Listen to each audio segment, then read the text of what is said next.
भगवान के 16,108 ब्याह हो गए, द्वारिकावासी द्वारिकाधीश बन गए। उसके बाद कुरुक्षेत्र में 100 साल बाद ब्रजवासियों से मिले ठाकुर जी। तब रुक्मणी आदि सब पत्नियों के मन में आया कि ये राधा रानी को देख के तो आए कितनी सुंदर है, त्रिलोकी सुंदर कृष्ण की हम पटरानियां हैं, हमारी सुंदरता के आगे स्वर्ग की उर्वशी आदि रंभा आदि अप्सराएं भी फीकी लगती हैं, परंतु ये राधा रानी कैसी है, एक बार देख के तो आए। थोड़े अभिमान में गई है किशोरी जी को देखने के लिए। भगवान की अष्ट पटरानियां जब किशोरी जी का दर्शन करने के लिए गई, तो जैसे ही जिस शिविर में किशोरी जी विराजमान थी उसमें भीतर प्रवेश किया, तो मृग नैनी, मृग जैसे नेत्र, दूध जैसा श्वेत बिल्कुल वर्ण, धीर गंभीर नेत्र, एक बार किसी को देख लें तो वो वहीं स्तब्ध मूर्तिमंत हो जाए। हस्त कमल ऐसे मानो जैसे कोई नील सरोवर के कमल खिल गए हों। चरण ऐसे कि जब चलें तो उनके चरणों से उत्पन्न होने वाली ध्वनि को नेत्र बंद करके सुनते रहें। इतना सुंदर स्वरूप, ये स्वरूप हमारा प्रणाम स्वीकार करो। तुरंत रुक्मणी जी को उठाया, मैं राधा रानी नहीं हूँ, मैं तो दासी हूँ। राधा रानी भीतर है, किशोरी जी तो भीतर विराजमान है। 8 में से 4 तो वहीं से लौट गए। बोले जब दासी की सुंदरता हमसे सहन नहीं हो रही है, किशोरी जी को कहाँ देखेंगे। 4 ने प्रयास किया और भीतर गए, तो बाहर जिसे देखा उससे भी अतीत सुंदर। बाहर वाली की सुंदरता तो दोष नष्ट कर रही थी, अंदर जिसको देखा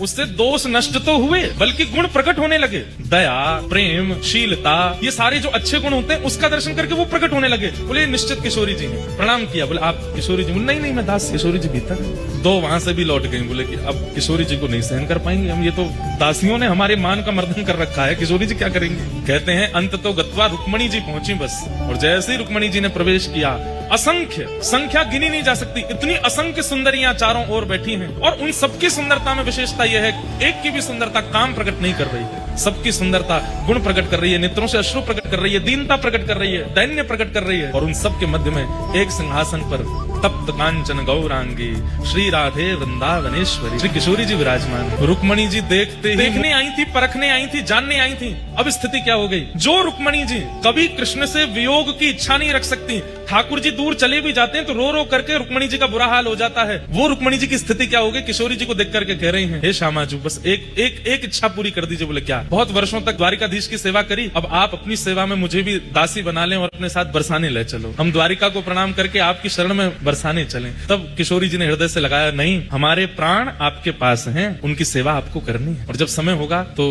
हम आपको स्मरण कर लेंगे। जब बाहर रुक्मणी जी निकल करके आई तो कहते हैं 2 दिन तक तो मौन ही रही, बोली ही नहीं, बस नेत्रों से अश्रुपात और ध्यान में बैठी हैं किशोरी जी। इतना सुंदर स्वरूप।